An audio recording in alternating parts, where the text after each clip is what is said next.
This is a man at work in a lifetime profession that he dearly loves.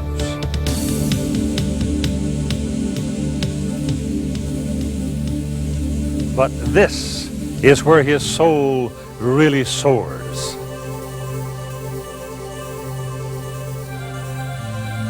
The man between these two forces is Gene Stallings, head football coach, University of Alabama. He has a story to tell about a championship season. Hello, everybody. I'm Keith Jackson. If you are coming to East Texas in the summertime, you might want to make sure you know where one of these big guys is to be found, because it's a big old live oak tree, and it's a pal in the summertime in East Texas. And it's under the friendly, shady arms of one of these big fellas on the family ranch near Paris, Texas, that Coach Gene Stallings talks about his 1992 Crimson Tide football team that brought the 12th national championship to the capstone.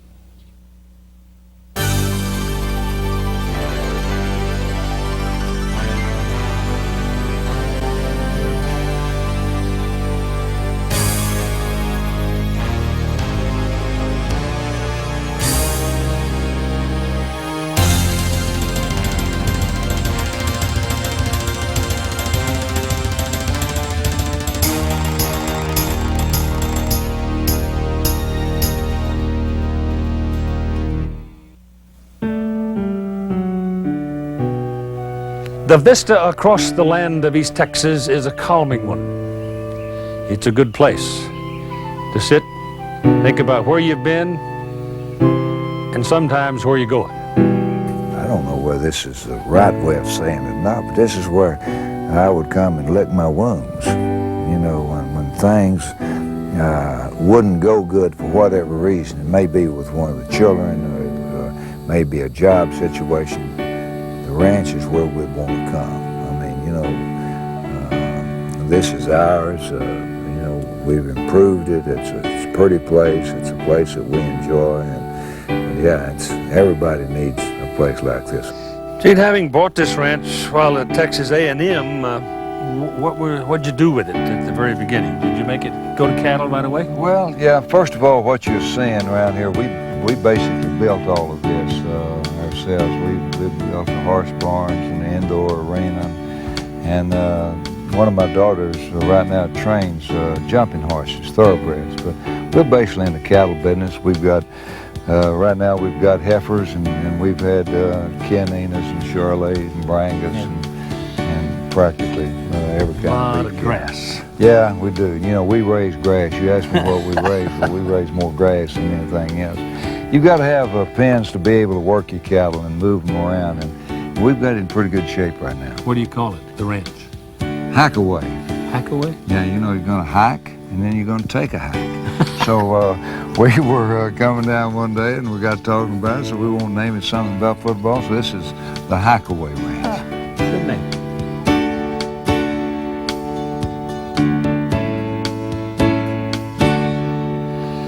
Coach, you tell me this fine-looking fellow is your horse, Blaze, huh? Well, this is I got this horse from Clarence Wise, Cowboy Wise, over in the Dallas area. He's a real working horse. He's got a lot of courage, and he'll go in there and handle just about anything you want. He can do more than I can do. I just sort of hold on to him when I'm working every once in a while. You built the barn? Well, we had it built. We just came up with some ideas. I wanted a barn that would be comfortable for the children, something that we could have for a long time. I think we've got 14 or 15 stables that we can house the horses. Each one of them have runs that'll go out around 250 feet. We've got a little office and a bathroom that makes it convenient when the girls and Ruth Ann is down here messing with the horses. And it's sort of a fun place. We try to keep it clean, and just really worked out well. But there's no cheering crowds, and more importantly, no media. No, well, that's right, and we thoroughly enjoy just the quietness of it, and you need this before the seasons begin to get started. Coach, going into the 92 season, a week before that first ball went on the first tee, what was your assessment of that football team? Well, first of all, I was concerned mainly for three reasons. We didn't have a quarterback that had any experience. Michael Proctor had never kicked in a big-time game. We knew he could kick in high school, and then our punter had never punted in the game. So I knew we were going to be a good defensive team. I say I knew. I thought we were going to be a good defensive team. But I was really concerned about our offense. And what I really wanted to happen, but move it back 2 or 3 weeks even further back, I wanted our football team to be in that championship game because, you know, this is the first year ever there's a championship game in the Southeastern Conference. So that was our goal 3 or 4 weeks before the season started. In the Vandy game, you found an adequate arm, for sure, in Barker, a sophomore, but you found a heck of a leg in that freshman Proctor. In fact, he was player of the week that week. I think he kicked 5 field goals in that game. Not only that, but the big play, and that was when Michael Rogers intercepts that pass and carries it back for a touchdown, and Lemansky Hall gets a great block, and that sort of puts the game out of range. 3rd and 9, Vandy from the 36. Wilson on the fake give, throws, intercepted by Rogers. Rogers to the 30, down the left side, 20, 15, 10, gets a block, cuts right, forward, touchdown, Alabama! 25-18 is not exactly a blowout. Not in Tuscaloosa. I mean, they don't lose a whole lot of games. And, you know, and Vanderbilt had played us tough the year before in Nashville. But it was a start, and we won the football game, and I was really pleased to get it. Then you got Southern Miss, which is a team that has a history of scaring Alabama half to death and once in a while sneaking up on them. What about the decision in that ball game to have Brian Deal throw the ball out of punt formation on 4th down to Tommy Johnson? That took a little daring. If you'll recall, Vanderbilt did it to us. Vanderbilt splits a wide receiver out. They're going to punt. Everybody's in tight, one wide receiver. And we're over there hollering, cover him. Nobody covers him. They raise up and throw the ball to him. Well, we had the same play. We didn't pick it up from Vanderbilt, but we've got the same thing. So we're kicking from spread punt. We put out Tommy Johnson, defensive back. Nobody covered him. Brian Deal threw the ball to him. And he ran for, I think, 72 yards and touchdown. Mm-hmm. In fact, our longest pass of the year from our punter to a defensive back. It was scoreless at the time. Yeah, it was a big play. But your defense did step up in that ball game against Southern Miss. Southern Miss made, I think, 4 first downs, and so we played a tremendous game defensively.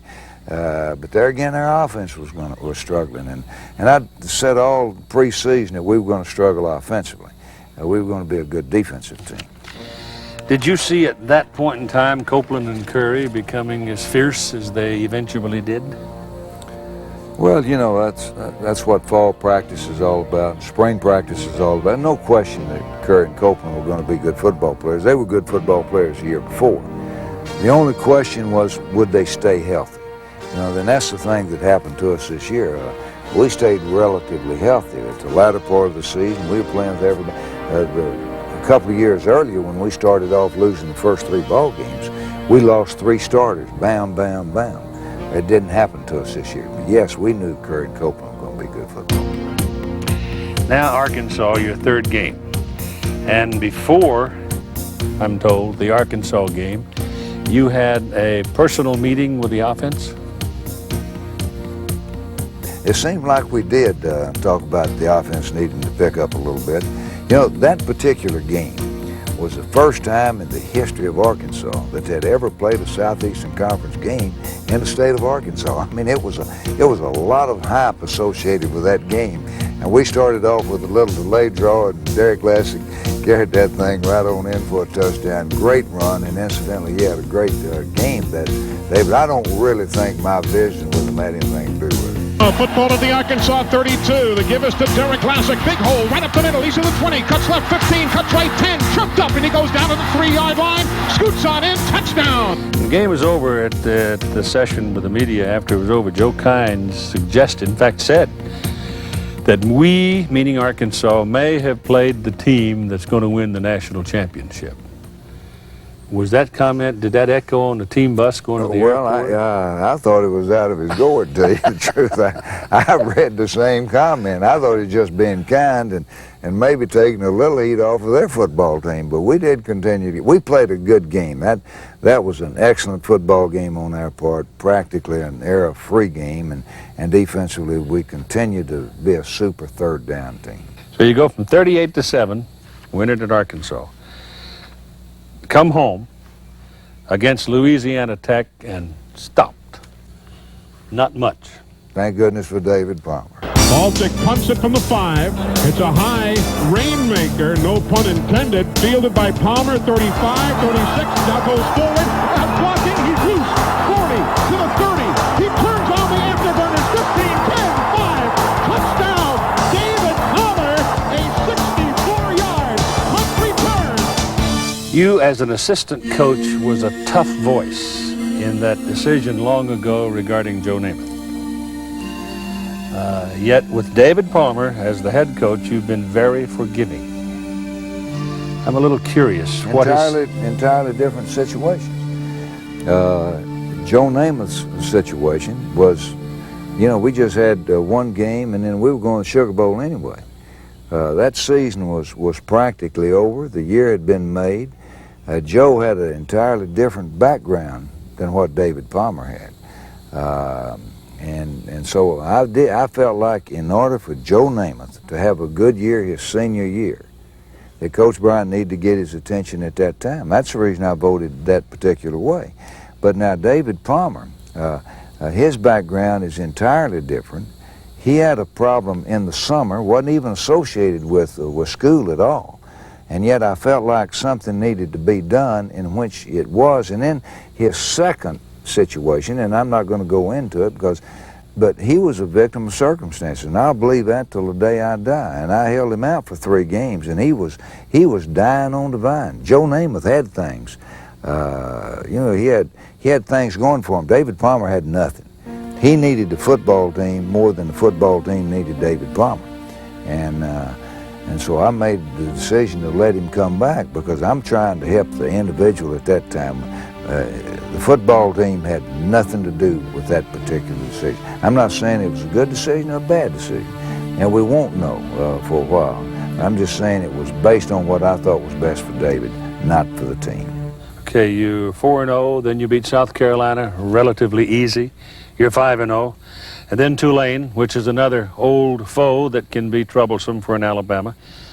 6-0 at halftime and 31-0 in the second half, so a 37-0 final score makes it look like it was easy. But every week, it seems to me, as I've gone back and studied your team, they grew a little bit somewhere every week. Did you have the feeling that that was happening to us? Well, I did, but I still, until we played Tennessee, I wasn't sure, because Tulane is not Tennessee.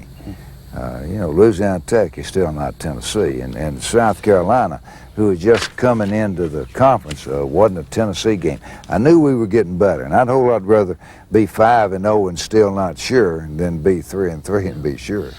Neyland Stadium is a place of history.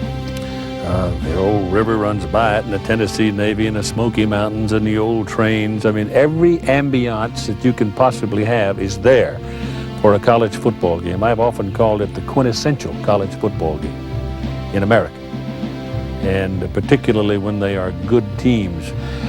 Do you have any sense of history, or your attitude or feeling a little different when you go into a place like that versus? Well, I'm sort of awestruck, really, just like when I was in professional football and we went into Yankee Stadium. It's just something about going into Yankee Stadium and some of these big arenas.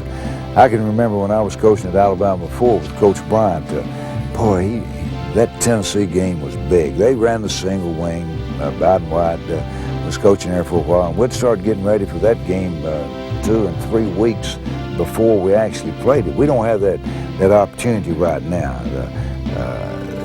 The weeks that I feel like it's enough time, because we're not getting ready for a single wing, but Coach Bryant realized the importance of that Tennessee game and that great tradition.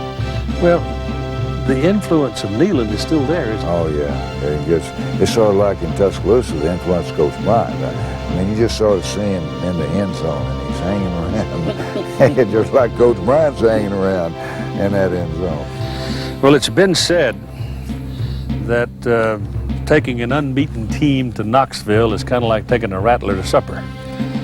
It is a chore when you go in unbeaten to Knoxville. Right. Tennessee has long been one of those teams that deals in my mind, one of the basic commodities of winning football games, and it's called foot speed. It seems like they can always run. You know, and that's,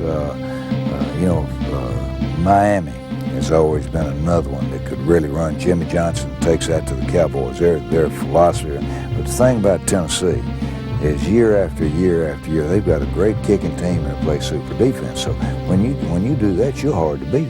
Now they got that Heath Schuler, but he played in that game, but our defense played a Super Bowl. Yeah, your defense was spectacular. And Derek Classic had another great game. That's when you can rush the football for 100 yards against Tennessee. You're done something. All right, the season moved along. You're now 9-0, and you got Mississippi State. And Michigan has just had a second tie. Washington has just lost at Arizona, and so the grip on number one is starting to loosen up a little bit. But see, here's what happens in that particular game.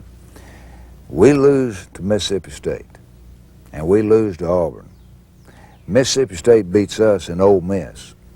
We're not even in the championship game. Nope. So here we are sitting 9-0, and one end of the spectrum, we're thinking about national championship. And the other end of the spectrum, it's a chance we're not even in the championship game. So, I mean, it was a funny year, but yeah, things were falling in place, but and I was really getting uptight about this time too. But like the Tennessee game, now you jump off to a big lead, you're 20-3. Right. And, you could almost hear the door creaking.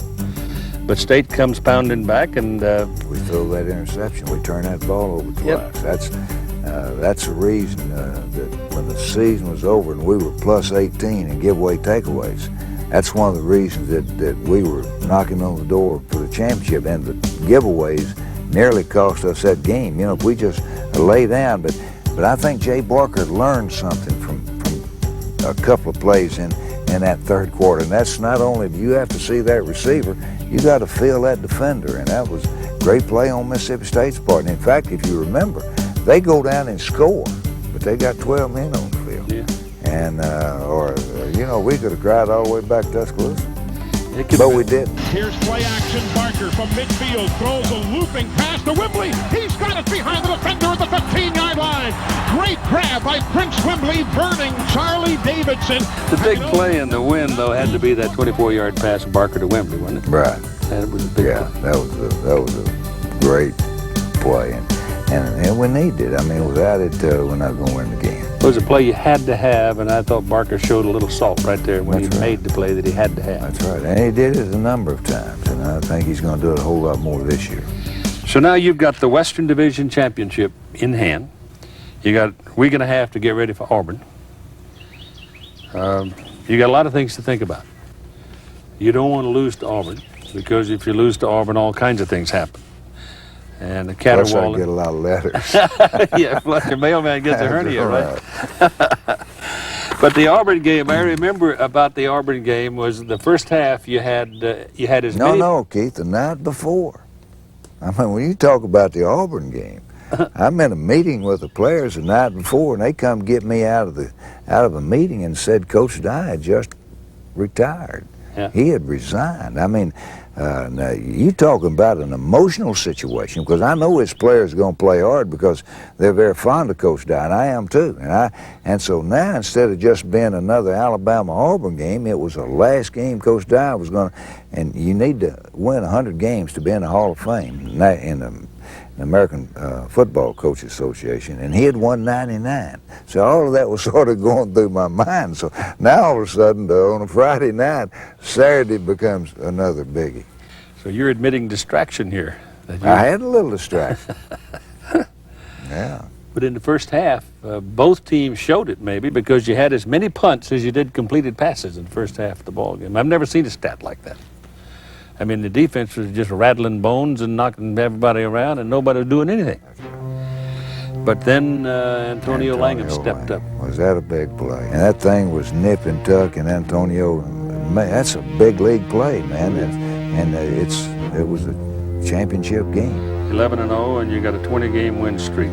All right, now you're looking at Florida. You're looking at a piece of history in college football, because this championship game is the result of expansion.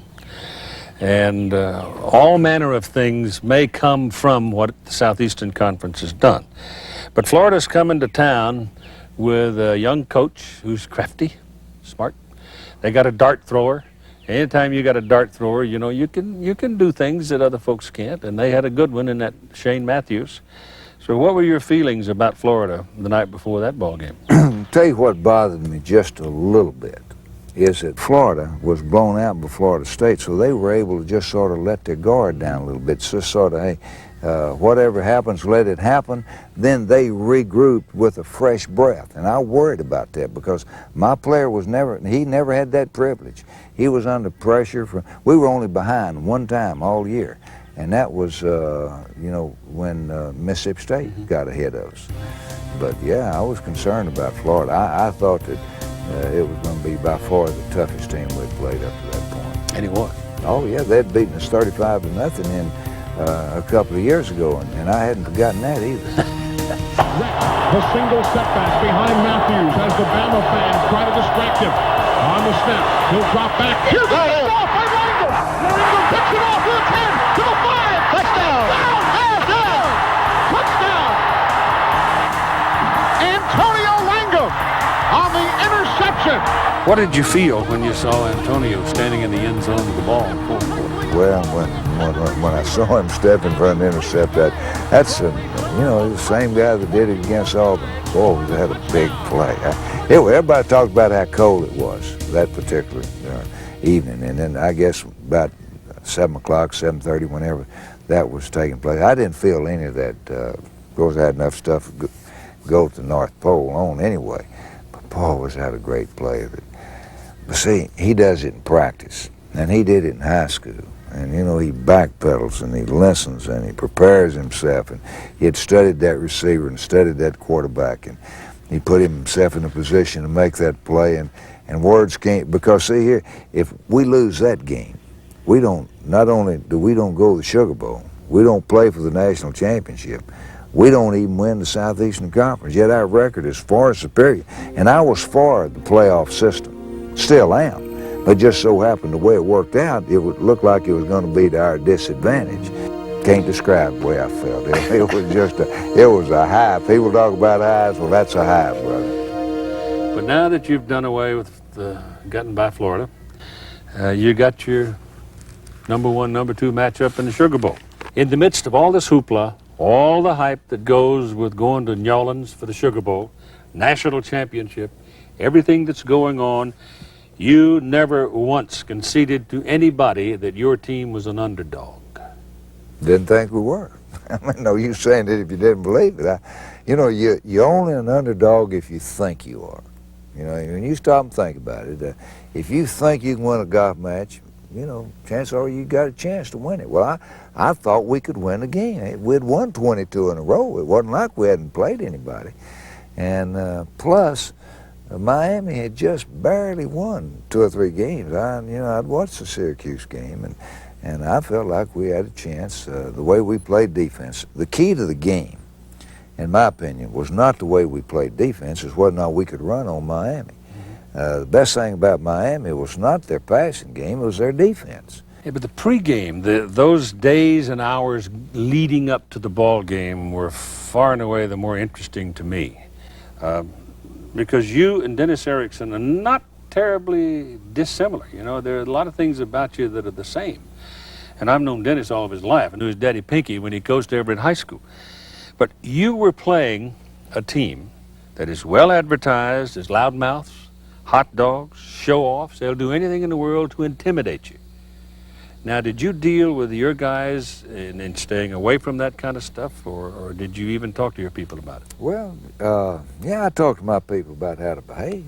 But the players know what I expect of them, and I expect them to enjoy themselves, have a good time, but, you know, somewhere along the line, conducting yourself properly is part of college football, in my opinion. And I'm not saying that they didn't, because I don't really know what Miami did, because I wasn't out on the streets.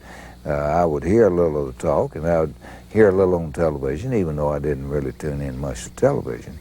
But the way my players practice, the way they conducted themselves, I knew we had a chance to win that ball game. Did you want your defense on the field first in that Sugar Bowl game? Yeah. And you got it because you won the coin toss. Now, when Miami went to the shotgun on the second offensive play of the ball game, did that change anything in the way you were planning to do it? No, we're prepared for that. You know, our football team is superbly prepared every week. I've heard a lot of people say, boy, that your game plan. I've got an excellent coaching staff. I mean, every game plan, but you don't win with plans. You win with players making plays. That's what wins games for you. I had the feeling going into the ball game, my assessment of the game was this, that your greatest strength, which is your defensive front, your defense, was aimed right at their weakness, their offensive front, because their offensive line was just not a strong part of their football line.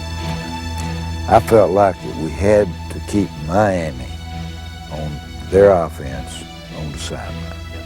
And when you look at it, when the game's over, we had the ball over 36 minutes, and they had the ball over 23 minutes. I don't know whether, I mean, that's a big difference. When you're talking about 13 or 14 minutes that we had the ball, well, the reason is we were able to make first downs offensively. And yet our third down defense was so superior that they were 1, 2, 3 and set down. But you can't imagine the importance of that punt return that Palmer got early. Now all of a sudden here, now this gets all of this, well, it gets the fans in the game. Hey, Alabama might can do something. Will he punt it to David Palmer? He'll get this one away.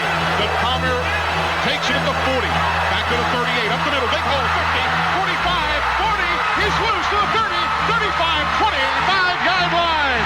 They kick to the deuce, and David responds. Alabama, 1st and 10. You had Copeland and Curry outside. You got Langham and Teague outside. Are your best defensive players on the outside with the intent to funnel everything back in here? Well, sometimes, and you know, we put Curry and Copeland on the same side. I noticed that. Every once in a while. So, I think that cost Miami a couple of first well, probably timeouts. Yeah, it confused them a little bit, and you know, and that's what that's the fun in seeing your coaches help, you know, and coming up with some plans that can work. And that was Mike Dubose and Bill and Ellis and Jeff, our defensive coaches, as well as the offensive coaches. It's a good plan every week, but it's the fact that Curry and Copeland could get to him and force him and make him do something. And that great play that Johnson made, that interception at the early part of the second half, that was a big play, man. But in the course of 16 seconds of game clock, you scored 2 touchdowns, because it was right after that George Teague stepped in front and boom. And his first down play. Yeah. And when Teague made the play, I sort of had the feeling that was the beginning of the cracking of Miami's will. Probably was. 10 minutes remaining, 3rd quarter. He's going to work from the shotgun, Toretta will, with nobody back there with him. Quick release, intercepted Teague! Intercepted Teague to the 10, to the 5. He cuts left, touchdown! Touchdown! Touchdown! Touchdown! George Teague intercepting Gino Toretta. So when George Teague broke in front and scored his touchdown, and you're up 27-6 in the 3rd quarter. But you know, Miami came to the ball game number 1. And they'd won a lot of football games in the decade of the 80s and going into 28 the 90s. in a row, I think. That's right. So there's some reason for that. I mean, they didn't roll over. They don't score a touchdown offensively. You know, it's been many a game. I bet since they've been shut out from scoring offensive touchdowns. They get 2 field goals and a punt return. But before we came to that really knuckle-busting time of the ball game, came George Teague's play on Lamar Thomas, where he ran him down. I mean, Thomas is gone. I mean, forget it, he's gone. Everybody else stops, and Teague runs him down and takes the ball away from him. You ever see anything like that? Oh, it's a big league play. And as I was telling George, you know, AT&T couldn't afford to buy the time that he's received on that particular play. I said, you know, everybody in America knows you because of that. But that's a great play. I mean, that's the reason you play. Even if I were on the other side, I would have appreciated that play because that he ran him down, stripped him from the ball, took it away from him, and had the presence of mind of coming back. I mean, it didn't count. Even though it didn't count, it's still going to become probably one of the most famous plays in college football. Oh, it counted. Yeah, I mean, well, it counted. It was offset because we lined up offside. Brother, it counted. I mean, it might have been the difference in that game. You got 10.5 minutes to play in the ball game. It's 27-13. You're at midfield. Miami has a history of great speed, burners outside, score quick, all that about stuff. That fourth down. Fourth down and 4 inches, and you go for it at midfield. Well, yeah. I mean, the game's over, so you got a chance to win the game. We make that first down, the game's over. But if you don't? Well, I didn't even think about that. Until it was over. I mean, I made that decision pretty quickly to go ahead and go for it because, first of all, I thought we could make it. And I thought our line was blocking well enough. And just a lot of times, if you can't make that, you're not supposed to win anyway. We're playing for the national championship. If you can't make 4 inches, you don't deserve to win the national championship. Was it a smart call? Probably not. Houston, forward, first down, I believe. I think that second effort did it. He got it. When you made it 34-14 and the clock is ticking away and everything looks pretty static, where did you start? Where did this elation start building? Where did you start getting that warm feeling? Less than 2 minutes. Less than. Yeah, you can't imagine how on that sideline, down deep, you're saying, run clock. I don't want anything to stop the clock. I want that clock to stay in bounds, keep it going, and you can't wait till the game gets started, and then you can't wait till it's over. All right, now you enjoyed winning the Florida game and the SEC championship. But looking back at your history, you went to Junction and in 2 buses and come back in 1 and it wasn't full. Half full. You went through all of that, the pain of being an assistant coach, and that is not an easy life with a young family. It's hard. You went to A&M as a head coach and did not succeed there for lots of reasons, and some you had no control over. You spent 14 years with Tom Landry in the Dallas Cowboys. You had an adventure with the Cardinals and Billy Bidwell and those folks. But now all of a sudden, here is everything that a coach and a man or a woman could ever wish for in their lifetime. You got it right there when that clock ran out and the gun sounded. That was a biggie. What did it feel like? Yeah, I wish I could describe it. Even on up into the night, when we eventually got back to the hotel room and people would come by and, the children were there and friends were there and there was food in the suite to eat. Now, I was still on a super. I wish everybody could experience that at least once, and obviously they can't. But it was, because my career has had some rough spots in it. I mean, I've been fired twice, and regardless of the circumstances, that's no fun. You can say, well, this and that, but the bottom line was I didn't get the job done. But we did get the job done this year. What are you going to do next? Well, I think the real mark of a championship team, really, the real mark is whether or not you can defend your championship. And that's what we're going to try to do.